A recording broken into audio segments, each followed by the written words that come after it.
दोस्तों आज हम लोग एक्सप्लेन करने वाले हैं पाइथन मूवी को, जो कि 2000 में रिलीज हुई थी। ये एक स्नेक बेस्ड मूवी है, तो इस एक्सप्लेनेशन में काफी मजा आने वाला है। दोस्तों इसके और भी पार्ट्स है, तो आपको इस वीडियो के डिस्क्रिप्शन में उनका लिंक मिल जाएगा, तो वहां से जाके उनको भी देख सकते हैं। तो चलिए शुरू करते हैं। मूवी के स्टार्ट में हम एक कार्गो प्लेन को देखते हैं जो किसी अननोन पार्सल को ट्रांसफर कर रहा था, पर रास्ते में ही उसमें से आवाज आने लगती है। तो पायलट अपने दूसरे साथी को उसे खोलकर चेक करने के लिए कहता है। अब वो आदमी जैसे ही कार्गो खोलता है तो पायलट को उसकी बस चीखें ही सुनाई देती हैं, और तभी वो क्रिएचर प्लेन का एक पार्ट तोड़ देता है, जिसकी वजह से वो प्लेन एक रूबी नाम के टाउन में क्रैश हो जाता है और वो क्रिएचर उसमें से जिंदा बचकर निकल जाता है। अब वहीं जंगल में हम दो लड़कियां लीशा और रॉबर्ट को कैंपिंग करते हुए देखते हैं। अब रॉबर्ट स्मोक करने बाहर जाती है तो उसे झाड़ियों में हलचल दिखाई देती है, और तभी वह क्रिएचर रॉबर्ट पर हमला कर देता है। अब उसकी चीख से लीसा परेशान हो जाती है और खुद को कैंप में बंद कर लेती है, लेकिन वह क्रिएचर कैंप तोड़कर उस पर भी हमला कर देता है। अब अगले दिन हम रूबी टाउन देखते हैं, जहाँ पर हम एक फैक्ट्री में दो भाइयों जॉन कूपर और ब्रियन कूपर को देखते हैं, जो अपने फादर की डेथ के बाद इस फैक्ट्री को बड़ी मुश्किल से चला रहे थे। और जॉन अभी यहाँ कुछ टाइम पहले ही अपनी स्टडी कंप्लीट करके शिफ्ट हुआ था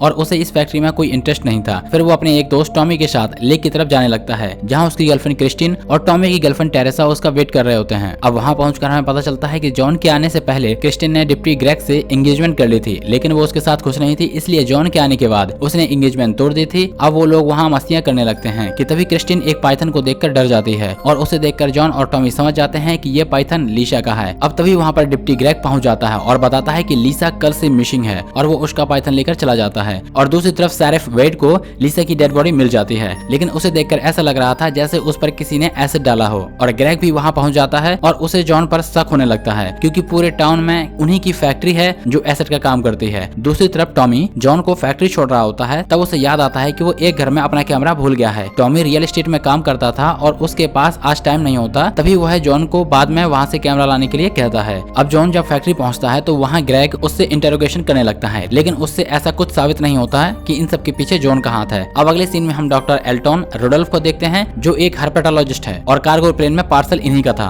अब वो नेशनल सिक्योरिटी एजेंसी NSA के एक स्पेशल एजेंट पार्कर को बताता है कि उसके पार्सल में बहुत ज्यादा जेनेटिकली इंजीनियर पाइथन है, जो उसने स्नेक की कई स्पीसीज को मिलाकर बनाया था। अब वो यह भी बताता है कि वो एक परफेक्ट किलिंग मशीन है, और वह 130 फीट लंबा पाइथन है जिसकी स्किन पर ब्लूट असर नहीं करती, और अगर उसने इंसान का गोश्त खा लिया तो उसकी भूख बढ़ती ही जाएगी। यह सब सुनकर एजेंट पार्कर उसे मारने का प्लान बनाता है, क्योंकि इससे पहले कि वह लोगों के लिए खतरा बने उसे मार डालना ही बेहतर है। दूसरी तरफ हम टाउन में एक रियल एस्टेट एजेंट कैनी को देखते हैं, जो अपनी एक क्लाइंट सूफी को एक घर विजिट कराता है। अब कैनी उसे घर दिखा ही रहा होता है कि तभी उसे गैरेज से कोई आवाज आती है, तो उसे ऐसा लगता है कि कोई शरारती बच्चा उसकी गाड़ी से छेड़छाड़ कर रहा होगा। अब वह वहाँ पर जाकर देखता है तो उसकी गाड़ी पूरी तरह से सत्यानाश हो चुकी थी, पर वहाँ पर कोई भी मौजूद नहीं था। तभी उसे बॉक्सेस के पास हलचल दिखाई देती है और वो देखता है तो वहाँ रोबोटिक की डेड बॉडी मिलती है, जो उस पाइथन ने उगल दी थी। अब वो पीछे मुड़कर देखते हैं तो वहाँ पर जिएंट पाइथन खड़ा होता है, जिसे देखकर कैनी डर जाता है और पाइथन उसे पकड़ लेता है। अब उसकी चीखें सुनकर सोफी डर जाती है और फौरन पुलिस को कॉल करती है। अब वो गैरेज में जाकर देखती है तो डर जाती है, क्योंकि पाइथन कैनी को खाने की कोशिश कर रहा था, पर उसकी चीख से पाइथन कैनी को छोड़ देता है और अपनी पूंछ से सोफी की गर्दन ही उड़ा देता है। अब कैनी वहाँ से भागने की कोशिश करता है, लेकिन पाइथन अपने अंदर से एसिड उगलकर कैनी को भी मार डालता है। अब कुछ देर बाद जॉन वहाँ पर टॉमी को कैमरा लेने पहुंच जाता है, तो उसे भी गैरेज से अजीब आवाज आती है, तो वह वहाँ पर पहुँचता है तो उसे वहाँ पर लाश मिलती है, और वो किसी क्रिएचर को वहाँ से जाते हुए भी देखता है। अब पुलिस भी वहाँ पर आ जाती है और जॉन के वहाँ होने से उस पर शक बढ़ जाता है, इसलिए शेरिफ उसकी फैक्ट्री को बंद करवा देता है, जिससे जॉन और ब्रियन के बीच टेंशन बढ़ जाती है। और जॉन जैसे ही वहाँ से जाने लगता है तो वह ग्रेग की कार से टकरा जाता है, जिसकी वजह से उसकी साइकिल डैमेज हो जाती है। इसकी वजह से उन दोनों में फाइट शुरू हो जाती है, और यह फाइट क्रिस्टिन को लेकर ज्यादा होती है, पर एंड में वह दोनों सुलह कर लेते हैं। फिर हमें पता चलता है कि यह दोनों पुराने दोस्त थे, पर एंगेजमेंट टूट जाने पर ग्रेग जॉन का दुश्मन बन गया था, पर अब सब भुलाकर वह फिर से दोस्त बन जाते हैं। दूसरी तरफ शेरिफ वेड को एक और एसिड में जली हुई डेड बॉडी मिलती है, और उसकी फैंसी वॉच को देखकर वह समझ जाता है कि ऐसी वॉच बस कैन ही पहनता था। यह देखकर शेरिफ डिप्टी लेविस जॉन को पुलिस स्टेशन लाने को कहते हैं। अब टाउन में हम देखते हैं कि वो लोग पिकनिक जाने की प्लानिंग कर रहे थे, पर जॉन वहाँ अपनी टूटी साइकिल के साथ पहुँचता है, तो क्रिस्टिन समझ जाती है कि उसकी जरूर ग्रेग के साथ लड़ाई हुई होगी। अब वहाँ लूबी पहुँच जाता है और वह जॉन को जबरदस्ती अरेस्ट करने लगता है, पर तभी ग्रेग भी वहाँ पर पहुँच जाता है और उसके कहने पर जॉन आराम से उनके साथ जाने लगता है। अब यह देखकर क्रिस्टिन ग्रेग पर गुस्सा करती है और कहती है कि इन सब मर्डर के पीछे जॉन नहीं है, और वह हैरान हो जाती है जब ग्रेग उसे बताता है कि उसे भी पता है कि जॉन का इनमें कोई भी हाथ नहीं है। अब NSA की टीम और डॉक्टर रोडोल्फ भी और शेरिफ वेड को झूठ बताते हैं कि एक साइको कैदी है जो यह सब मर्डर कर रहा है, और वह उसे ही पकड़ने के लिए आए हैं। अब वेड को उनकी इन बातों पर यकीन नहीं होता, पर उनके पास ऑर्डर होते हैं यहाँ पर काम करने के, तो वेड वहाँ से चला जाता है और पुलिस स्टेशन पहुंचकर वह जॉन को फ्री कर देता है। अब NSA की टीम एक वाटर ट्रीटमेंट सेंटर में अपनी बेस सेटअप कर करती है और राडार की हेल्प से वह अंदाजा लगाते हैं कि पाइथन इस वक्त कहां पर हो सकता है और वो लोग पुलिस को भी इस एरिया से दूर रखने के लिए बैरियर्स लगा देते हैं। अब एनएससी टीम वहां के लिए निकल जाती है और राडार वाली लोकेशन पर बढ़ने लगती है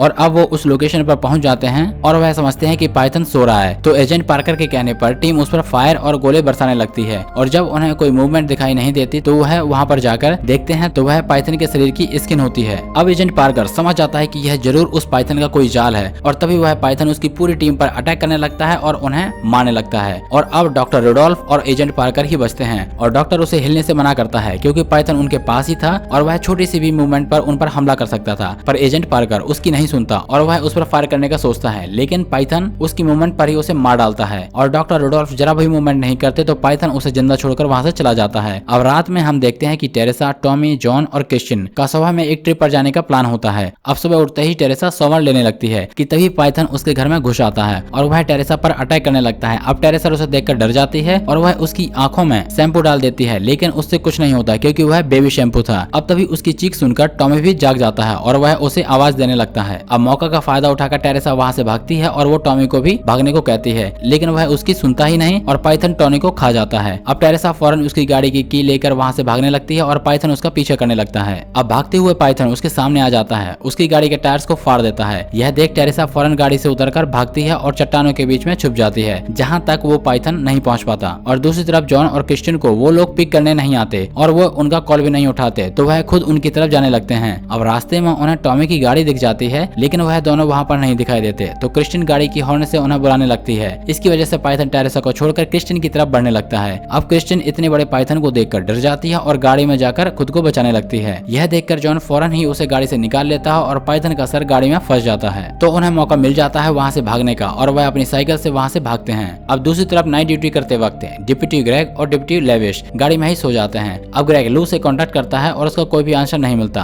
तो ग्रेग उसे चेक करने जाता है तो देखता है कि लू को किसी ने बहुत बुरे तरीके से मार डाला है। अब भागते हुए जॉन और क्रिश्चियन को वाटर ट्रीटमेंट सेंटर दिखता है तो उसमें छुपने के लिए अंदर चले जाते हैं, जहां उन्हें डॉक्टर रुडोल्फ मिलते हैं जो शॉक में होते हैं और अपने ही बनाए हुए पाइथन को कोसने लगते हैं। तभी वहां टेरेसा भी पहुंच जाती है और टॉमी की मौत को सुनकर सबको बहुत ज्यादा अफसोस होता है। अब उन्हें एहसास हो जाता है कि उस पाइथन को उन्हें ही कुछ करना होगा वरना वह भूख की वजह से शहर में भी पहुंच सकता है, इसलिए वह उसे यहाँ पकड़ने का प्लान बनाते हैं। फिर वह रेडियो से ग्रेग को भी अपने प्लान में शामिल कर लेते हैं। अब वो फैसिलिटी के एंट्रेंस पर एक्सप्लोसिव फिट कर देते हैं और जॉन ऊपर से पाइथन को अंदर लाने का प्लान करता है। अब जैसे पाइथन वहां पहुंचता है जॉन खुद को केबल की मदद से नीचे ले जाता है और पाइथन भी उसे फॉलो करता हुआ नीचे आ जाता है। वहीं ग्रेग एंट्रेंस के पास डॉक्टर और टेरेसा को पिक कर लेता है और दूसरी तरफ क्रिश्चियन एक दूसरे सॉफ्ट केबल से जॉन को ऊपर लाने के लिए पहुंच जाती है। अब अंदर जॉन पाइथन को अपने प्लान वाली जगह पर लाने लगता है। क्रिश्चियन ऊपर से केबल फेंकती है जिससे जॉन खुद को कनेक्ट कर लेता है और तभी वहाँ ग्रेग भी आ जाता है। क्रिश्चियन उसकी कार से केबल को बांध देती है और वह ठीक समय पर उसे ऊपर खींच लेते हैं। अब पाइथन इस शार्प से ऊपर नहीं पहुंच पाता। अब उसके पास एंट्रेंस से ही बाहर निकलने का रास्ता बचा होता है और वह लोग भी एंट्रेंस पर पहुंच जाते हैं एक्सप्लोसिव को ब्लास्ट करने के लिए, पर वहां पहुंचकर यह एक्सप्लोसिव ब्लास्ट नहीं होता और डॉक्टर रुडोल्फ को लगता है कि शायद पाइथन के चलने की वजह से एंटीना निकल गया होगा, इसलिए रुडोल्फ खुद ही उसे लगाने के लिए अंदर चले जाते हैं और गेट को लॉक कर देते हैं। अब वहां पहुंचकर वह एंटीना की केबल लगा देते हैं, पर तभी पाइथन भी वहां पर पहुंच जाता है। अब उसे देखते ही डॉक्टर एक्सप्लोसिव को एक्टिव कर देता है और वहां एक बड़ा ब्लास्ट हो जाता है और बाकियों को लगता है कि इसमें पाइथन भी मारा गया होगा, पर पाइथन उसमें भी बच निकलता है और वह सब ग्रेग की कार में भागने लगते हैं। अब वो पाइथन को जॉन की फैक्ट्री में रखे एसिड से मारने का प्लान बनाते हैं। अब वहां पहुंचते ही जॉन ब्रेन को सब बताता है और तभी पाइथन भी वहां पर पहुंच जाता है। अब ब्रियन, क्रिश्चियन और टेरेसा एसिड की टैंक के कवर को खोलने के लिए निकल जाते हैं और जॉन पाइथन को अपनी तरफ अट्रैक्ट करता है ताकि उन्हें कवर हटाने का टाइम मिल जाए। अब जॉन खुद को बचाने के लिए ग्रिल के पीछे छुप जाता है और वहीं वह कवर को हटा देता है। फिर क्रिश्चियन वहां आकर पाइथन का ध्यान अपनी तरफ करती है और एसिड टैंक के पास आकर छुप जाती है। फिर तभी ग्रेग वहां आकर पाइथन का ध्यान उनके पास हटाता है और पाइथन फिर से जॉन के पीछे लग जाता है और वो पाइथन को एसिड टैंक के ऊपर ले आते हैं। पाइथन जैसे ही जॉन के ऊपर अटैक करने लगता है तो क्रिश्चियन उसे एसिड टैंक में डुबाने लगती है, जिससे पाइथन की स्किन फट जाती है और वह मारा जाता है। अब हम 6 मंथ बाद का सीन देखते हैं जहां उन लोगों ने अपनी फैक्ट्री को बाइक और बार शॉप में कन्वर्ट कर दिया था। वहीं ग्रेग को क्वांटिको में FBI एजेंट की जॉब मिल गई थी